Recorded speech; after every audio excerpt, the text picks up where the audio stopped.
Hernán Cortés wrote to King Charles that the great market at Tlatelolco held more than 60,000 buyers and sellers on a single day.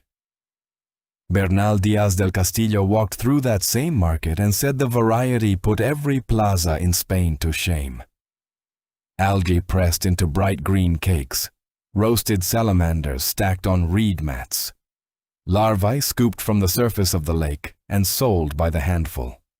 Within 50 years, almost all of it was gone. The priests called it pagan, the governors called it primitive, and the engineers drained the lake that fed half the empire.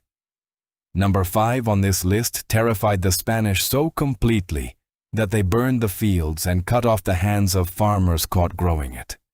And number 1 on this list is now being studied at Johns Hopkins and Imperial College London as a treatment for depression. So hit subscribe, because these are the foods they tried to bury forever. Here are 25 banned indigenous foods the Spanish tried to erase forever. Number 25. Mazatl. The ceremonial deer hunt was one of the most sacred food traditions in pre-conquest Mexico. Entire communities gathered for organized hunts that doubled as religious festivals, with the meat divided among families according to rank and need. Aztec priests blessed the hunt, dedicated the first kill to the gods, and oversaw the communal roasting that followed. The venison was prepared with dried chilies and wild herbs, smoked over copal wood, and eaten together in a feast that reinforced bonds between neighbors. Spanish friars identified these communal hunts as pagan rituals and moved to abolish them. Colonial authorities issued local ordinances banning organized indigenous hunts, confiscating weapons, and punishing participants. The shared feast disappeared along with the hunt. Deer became the exclusive game of Spanish landowners, and indigenous families who had relied on communal venison for generations lost access to one of their most important protein sources overnight. Number 24. Mixitl. Aztec herbalists used this small, unassuming seed as a controlled ingredient in healing drinks and ritual foods. Mixed in careful doses with cacao or other preparations, Mixitl produced a numbing, trance-like calm that healers relied on for pain management during bone setting, tooth extraction, and spiritual ceremonies. In larger quantities, it was genuinely dangerous, and the Aztecs knew it. The line between medicine and poison was measured in pinches, not spoonfuls, and trained curanderos guarded the dosing knowledge like a trade secret passed from master to apprentice. The Inquisition made no distinction between careful medicine and reckless poison. Tribunals in New Spain classified Mixitl alongside every other indigenous ritual substance as an instrument of the devil. Possession and preparation were treated as evidence of sorcery. Healers caught administering it faced imprisonment and forced labor. The plant still grows across the Mexican highlands, but the centuries of accumulated knowledge about how to use it safely, the exact ratios, the methods, the combinations that worked and the ones that killed, were destroyed along with the people who carried them. Number 23. Sendecho. The Otomi people of central Mexico brewed a thick, sour corn beer that served as both a meal and a drink. Sendecho was made from fermented corn dough mixed with wild herbs and ground chilies, producing a filling, porridge-like beverage with a tangy bite that sustained workers through long days in the fields. A single gourd could replace a meal. It was central to Otomi ceremonies, weddings, and harvest celebrations. Franciscan missionaries in the Mezquital Valley targeted Sendecho production as part of their campaign against indigenous ritual life. They smashed brewing vessels, banned the ceremonies where Sendecho was served, and imposed penances on families caught producing it. Colonial records from Querétaro and Hidalgo document repeated crackdowns on indigenous brewing. The Otomi kept making it in secret, but the public ceremonies that gave the drink its communal meaning were driven underground for centuries. Number 22. Colorines. The bright red seeds of the coral tree were ground into drinks and mixed into ritual foods across Mesoamerica. In controlled doses, colorines produced a mild euphoria and were consumed at ceremonies marking the passage from childhood to adulthood. Healers used them to treat pain and reduce swelling. The Inquisition drew no line between food, medicine, and sorcery when it came to indigenous plants. Colorine preparations were classified alongside other banned substances in Inquisition proceedings. Healers who administered them faced arrest and prosecution. Colonial records from Puebla and Michoacan document cases of indigenous curanderos tried for distributing colorine-laced drinks at gatherings. The trees themselves are still common across Mexico, their scarlet seeds scattered on the ground every season. Children collect them for games. Almost nobody remembers they were once eaten. The color survived. The ceremony did not. Number 21. Siniquichi. The dried leaves of this small shrub were steeped into a golden tea that produced auditory hallucinations.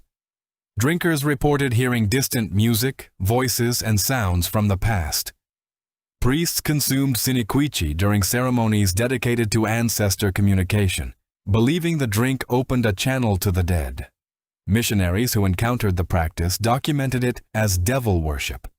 The Inquisition included siniquichi in its broader crackdown on indigenous ritual plants, and healers who prepared or distributed it faced prosecution. Colonial confession manuals from central Mexico listed the consumption of siniquichi as a sin requiring penance. The plant still grows wild along stream beds and irrigation ditches across the central highlands, flowering yellow every summer. Most people who pass it today have no idea it was once the most intimate link between the living and their ancestors. The voices it carried went silent when the Inquisition silenced the people who knew how to listen. Number 20. Yautli. Known today as Mexican tarragon, yautli was a small yellow flowered herb that was used as both a spice and a ritual substance. Cooks ground the dried leaves into sauces, stews, and tamale fillings for its sharp, anise-like flavor. Priests burned it as incense and blew its powdered form into the faces of sacrificial victims as an anesthetic. That dual role sealed its fate. The Inquisition targeted yautli because it sat at the intersection of food and pagan ceremony. Colonial authorities confiscated bundles of the dried herb at markets, and priests in confession manuals listed its use as a sin requiring penance. Growing it near a home could draw suspicion. The plant itself was impossible to eradicate, but the open trade in yautli collapsed. Families who still used it as a cooking spice learned to do so quietly. And the herb that once flavored the kitchens of Tenochtitlan became a roadside weed most people walked past without recognition. Number 19. Ocpatli.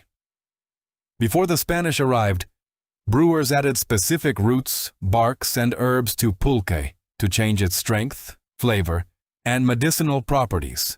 These additives were collectively called ocpatli, and they turned ordinary pulque into dozens of specialized drinks.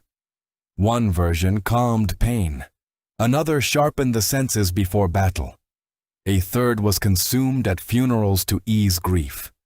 The knowledge of which roots to add, in what proportions, and for what purpose was held by trained specialists who passed their formulas down through generations. Colonial authorities recognized that pulque itself was too widespread and too profitable to ban outright. Millions of indigenous people depended on it for daily calories, and the government taxed its sale heavily. But the additives were another matter entirely. Viceregal decrees issued in the late 1500s and early 1600s specifically prohibited the addition of roots, barks, and herbs to pulque. The stated reason was public health, that adulterated pulque caused madness and violence. The deeper motive was control. A drink that could be modified by indigenous specialists into medicines, stimulants, or ritual sacraments was a drink that remained outside colonial authority. Enforcement was direct. Pulque vendors caught selling adulterated drinks faced fines, imprisonment, and the destruction of their equipment. Indigenous healers who prepared medicinal pulque were prosecuted alongside sorcerers. The roots themselves were confiscated and burned at markets. The message was clear. Pulque could exist, but only in the form the colony approved. Within 2 generations, the specialized knowledge of Okpatli began to fracture. The recipes that survived did so in fragments, passed along family lines in remote villages where colonial inspectors never ventured. Today, a handful of traditional pulque producers in Hidalgo and Tlaxcala still add herbs to their brews, but they work from memory and guesswork, not from the precise pharmacological tradition their ancestors spent centuries building. The roots survived. The recipes did not. Number 18. Colanche. The juice of the red prickly pear, split open by hand and squeezed into clay pots, was fermented into a bright crimson wine called colanche. It was sweet, mildly alcoholic, and stained everything it touched a deep purple red. Communities across the Central Highlands consumed it at feasts, religious gatherings, and harvest celebrations. Spanish colonial authorities saw indigenous alcohol as a threat to public order and a competitor to imported European wine. Vice-regal decrees in the 1500s restricted the production of native fermented drinks, and colanche was swept up in the broader crackdowns. Tavern owners who sold it faced fines. The drink survived in the Bajío region, around Aguascalientes and Zacatecas, where prickly pear grows thick and enforcement was thin. Even today, colanche is made in small batches during tuna season, but you will never find it in a bottle on a store shelf. The Spanish made sure of that 400 years ago, and the regulations stuck. Number 17. Coatl. Dozens of snake species were caught, roasted, and eaten across the indigenous world of Mesoamerica. Rattlesnake was the most prized, grilled over coals, and served with ground chile and tomato. But snake meat carried a weight that went beyond nutrition. The feathered serpent Quetzalcoatl was one of the most powerful gods in the Aztec pantheon, and the snake was sacred across cultures from the Valley of Mexico to the Maya lowlands. Missionaries zeroed in on this connection. Franciscan confessional manuals used in central Mexico listed the consumption of snake meat as a sin tied to serpent worship. Priests questioned indigenous converts about whether they still ate snake and imposed penances on those who admitted it. The association between eating snake and worshiping pagan gods was enough to drive the practice out of public life within a few generations. In parts of rural Guerrero and Oaxaca, families still prepare rattlesnake when they catch one. But the open markets that once sold snake alongside rabbit, turkey, and venison disappeared centuries ago. Number 16. Necuatl. Deep inside Aztec temples, priests brewed a ceremonial drink from wild honey, water, and a specific bark that gave it a mild ferment and a bitter, earthy flavor, unlike anything else in the indigenous world. Necuatl was consumed during religious festivals, honoring Xochiquetzal, the goddess of flowers, and during rites of passage for young warriors. It was sacred, not recreational. The Inquisition banned every drink, food, and ritual object connected to indigenous worship, and Necuatl was an easy target because it had no secular use to protect it. Necuatl vanished so completely that even its exact recipe is debated by historians. What survives are fragments in colonial-era codices describing a honey drink offered at temple altars. The bees that produced the wild honey were themselves displaced when the Spanish introduced European honeybees, which outcompeted native stingless bee populations across the highlands. The drink lost its ingredient, its ceremony, and its name, all within a single generation. Number 15. Axolotl. The lake salamander of the Valley of Mexico was a common food animal long before it became an internet curiosity. Families bought axolotls, live at the Tlatelolco market, roasted them over coals, or stewed them with tomatoes and chiles. The meat was white, delicate, and mildly sweet. But the axolotl was also the living embodiment of the god Xolotl, the deity of lightning, death, and transformation. Missionaries targeted the animal precisely because of this sacred connection. Eating the flesh of a pagan god was incompatible with Christian conversion, and confessional manuals listed it among the foods that required penance.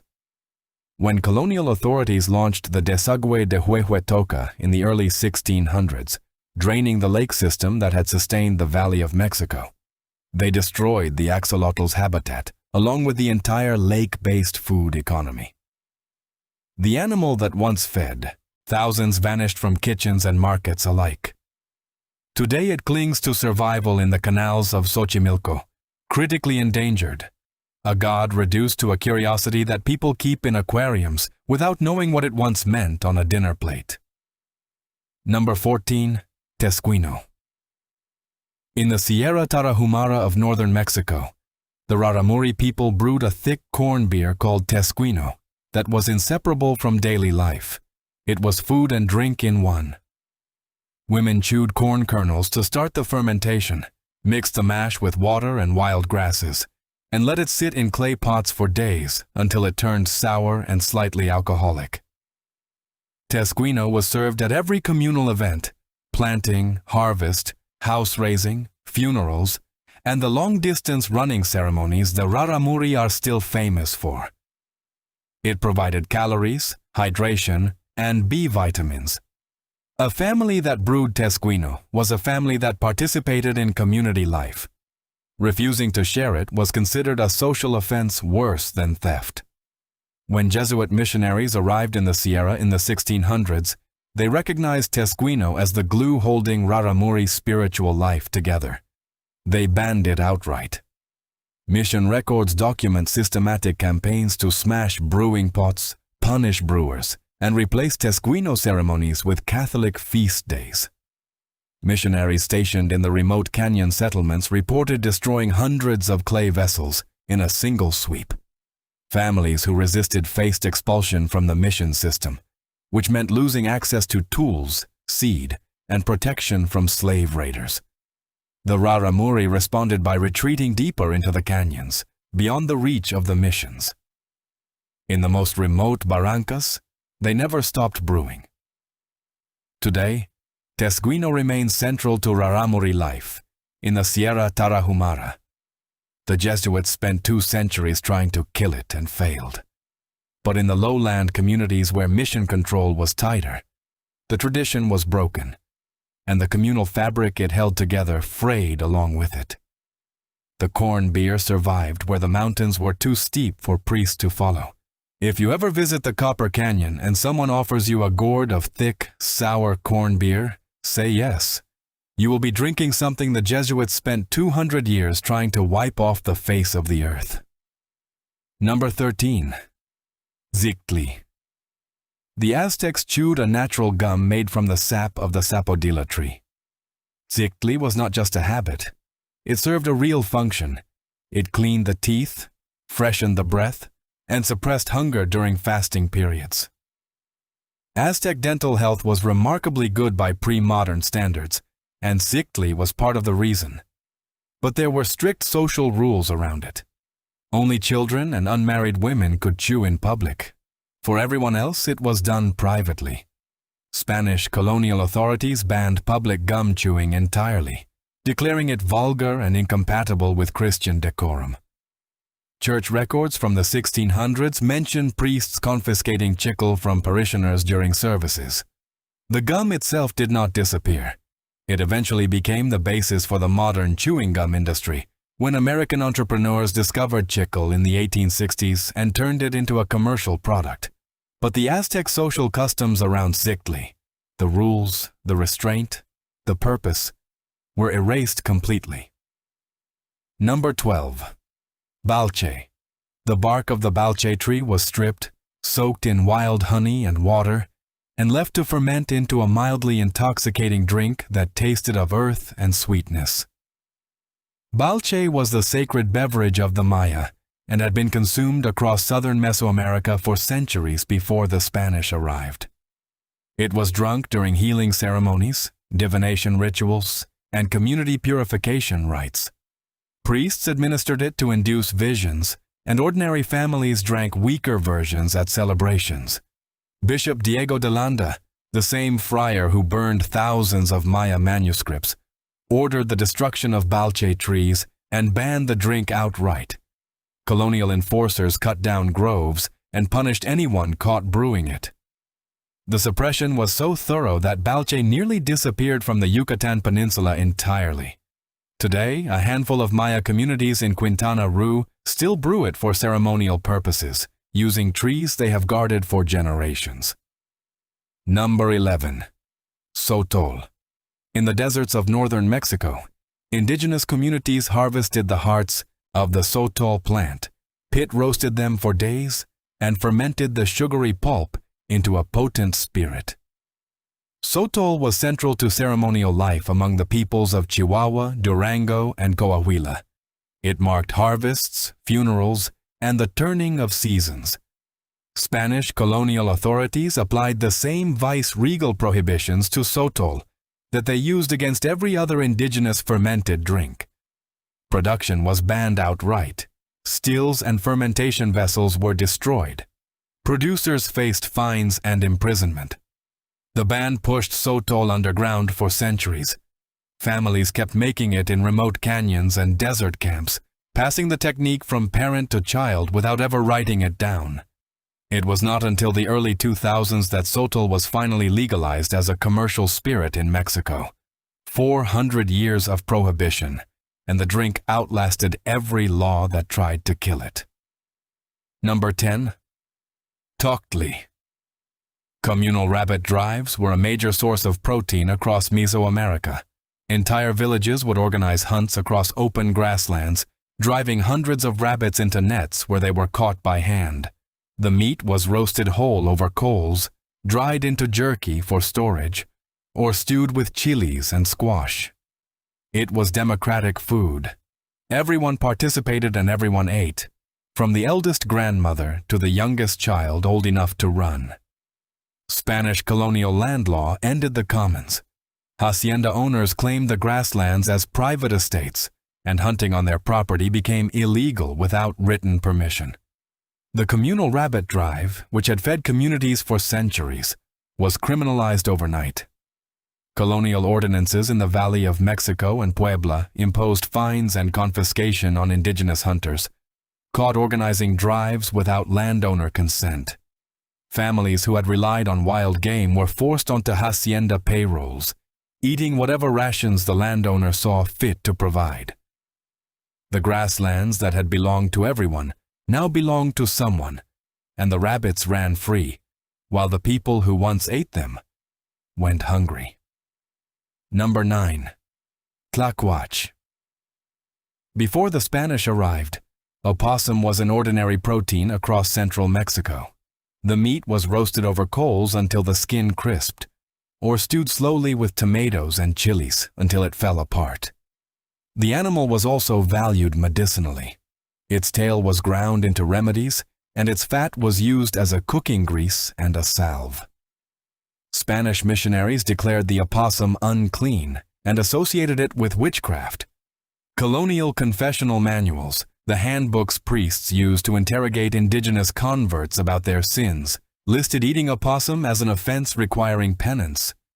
Friars taught that consuming the animal invited demonic influence. The social penalty was real.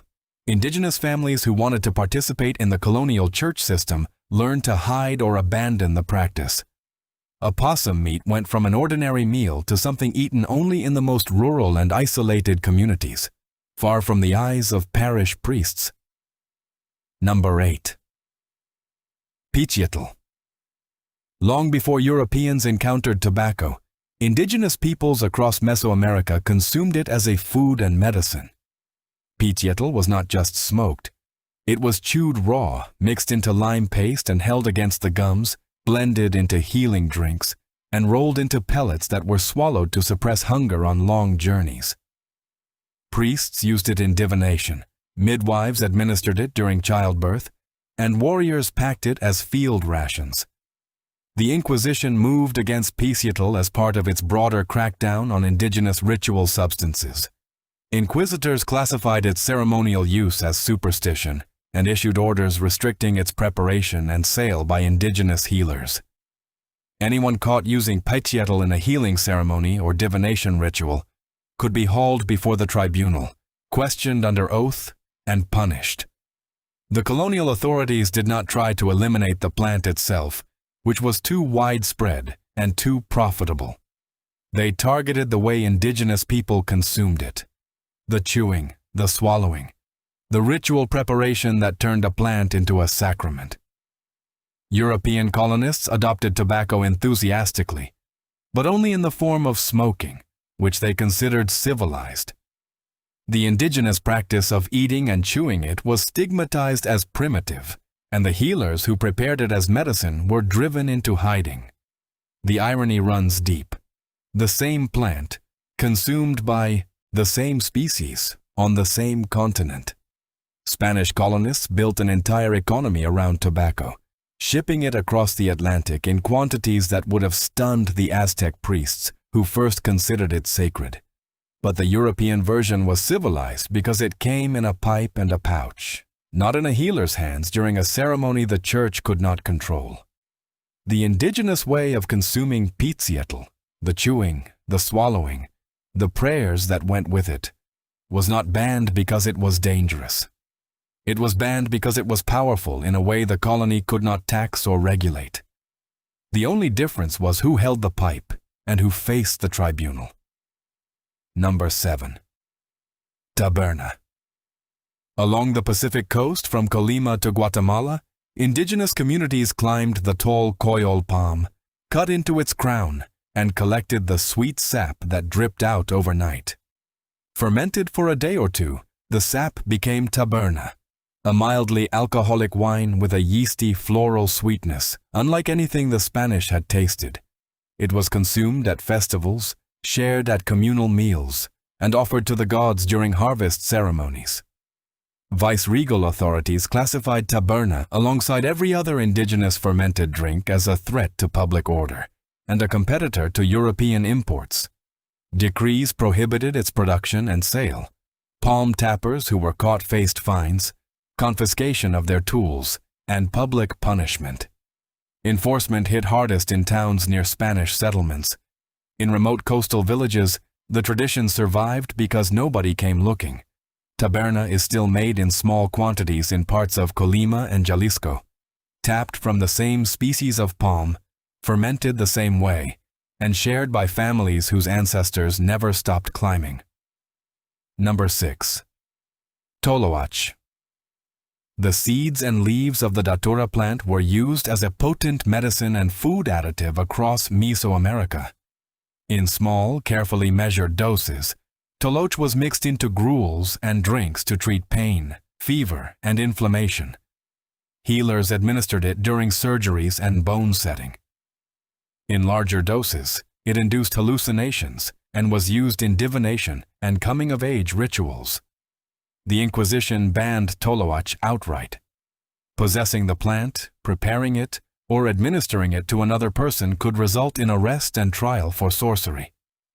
Inquisition records from New Spain document dozens of cases involving indigenous healers accused of using toloach on patients, sometimes at the request of Spanish colonists seeking cures their own doctors could not provide. The healers were punished. The colonists who sought them out were usually not. Toloche still grows wild across Mexico, but the medical knowledge of how to dose it safely, built up over centuries of careful practice, was largely destroyed, along with the healers who carried it. Number 5. Tzoali. Every year during the festival of Panquetzalistli, women mixed popped amaranth with honey and shaped it into large figures of the god Huitzilopochtli. The entire community shared pieces of the figure in a ritual meal. The Spanish saw this and recognized a direct parallel to the Catholic Eucharist, bread shaped as a deity and consumed by the faithful. It terrified them. The Inquisition banned tzoali outright, and colonial authorities burned amaranth fields to prevent its production. Growing amaranth became punishable by cutting off the farmer's hands, according to colonial accounts from central Mexico. The crop that had fed the empire as a dietary staple, providing complete protein and essential vitamins, was nearly driven to extinction as a cultivated plant. Amaranth survived in the wild and in remote mountain villages where enforcement could not reach. It took almost 500 years for the crop to be rehabilitated. Number 4. Peyote. The small, spineless cactus that grows in the deserts of northern Mexico was eaten fresh or dried by dozens of indigenous groups as both a sacred food and a medicine. Peyote was chewed during healing ceremonies, consumed before long hunts, and eaten communally at festivals that lasted for days. The Inquisition targeted it with specific, named force. The Edict of 1620 declared peyote use a crime against the faith, listing it alongside other banned indigenous substances. Anyone caught eating peyote, possessing it, or participating in a peyote ceremony faced trial, imprisonment, and public punishment. Inquisition tribunals across New Spain prosecuted indigenous and mestizo defendants for peyote use well into the 1700s. The records survive in Mexican archives, documenting names, sentences, and confiscated materials. The ban drove peyote ceremonies into the most remote corners of the Sierra Madre, where the Wixárika people maintained the tradition in secret. They still make an annual pilgrimage to the desert of Wirikuta to harvest the cactus, continuing a practice the Inquisition spent 2 centuries trying to eradicate. Number 3. Ololiuqui. The small, round seeds of the morning glory vine were one of the most important ritual foods in pre-conquest life. Priests ground them into a paste, mixed it with water, and drank the resulting potion to communicate with the gods. Healers administered it to patients as a diagnostic tool, believing the visions it produced would reveal the cause of illness. Ordinary families consumed it at funerals and naming ceremonies. The Inquisition Edict of 1620 banned Ololiuqui by name. Friars ordered the vines pulled up wherever they were found growing near indigenous homes. Confiscated seeds were burned publicly. Indigenous healers caught administering Ololiuqui faced imprisonment and forced labor. The Spanish physician Francisco Hernandez had documented the plant decades earlier with clinical respect, noting its medicinal properties and careful indigenous dosing. The Inquisition ignored his work. The vine still grows wild across central Mexico, tangling through fences and climbing over abandoned walls. Most people who see it today have no idea what it once meant. Number 2. Itzcuintli. The Aztecs bred a specific hairless dog, the ancestor of the modern Xoloitzcuintli, as a dedicated food animal. These dogs were fattened on corn and vegetables, kept in pens, and slaughtered for feast days, funerals, and ceremonies. Dog meat was not shameful. It was expensive. It appeared at the tables of nobles and in the offerings left for the dead. The Spanish were horrified.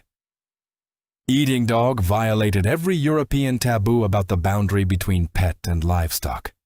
Missionaries preached against it as unchristian, and colonial authorities imposed penalties on families caught raising dogs for food. The practice did not vanish overnight, but within a few generations the shame took hold. The Xoloitzcuintli nearly went extinct as a breed because nobody wanted to be associated with the dog their grandparents had eaten.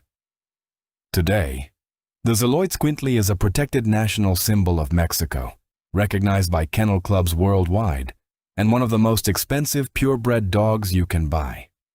Nobody eats them anymore, but the breed only exists because indigenous peoples spent centuries perfecting it as a food animal. Every Xolo alive today carries that history in its bones. Number 1. Teonanacatl. The word means flesh of the gods, and the Aztecs meant it literally. Sacred mushrooms were consumed at coronations, religious festivals, and healing ceremonies across Mesoamerica. Priests ate them to receive divine visions. Healers used them to diagnose illness. Nobles consumed them at banquets where the mushrooms were served on honey alongside cacao. The Spanish friar Bernardino de Sahagún documented the practice in detail, describing how participants would sing, weep, and see visions after eating the small brown mushrooms. Then the Inquisition made them disappear. The Edict of 1620 banned Teonanacatl explicitly, classifying its consumption as an act of heresy. Possession was punishable by trial. Indigenous communities that continued the practice did so at the risk of imprisonment, or worse. The mushrooms retreated into the most isolated mountain villages of Oaxaca, where Mazatec healers kept the tradition alive in secret for over 400 years. In 1955, an American banker named R. Gordon Wasson traveled to the Sierra Mazateca, where a healer named Maria Sabina shared the ceremony with an outsider for the first time. The world rediscovered what the Inquisition had tried to bury. Today, psilocybin, the active compound in Teonanacatl, is being studied at Johns Hopkins, New York University, and Imperial College London as a treatment for depression, addiction, and end-of-life anxiety. The flesh of the gods is making a comeback, 4 centuries after a Spanish tribunal declared it the work of the devil. Maria Sabina died in poverty in 1985, never knowing that the medicine she guarded would one day be studied in laboratories that cost more than her entire village. But the Mazatec healers who came after her knew. They had always known. These were not just foods. They were the building blocks of civilizations that fed millions without plows, without cattle, without a single acre of wheat. The Spanish did not just conquer a people. They tried to conquer a kitchen, and the kitchen fought back. Which of these foods surprised you the most? Drop it in the comments. If this meant something to you, hit that like button, share it with someone who needs to hear it, and subscribe so you never miss another one. This is The Hungry Mexican. We remember, so you never forget.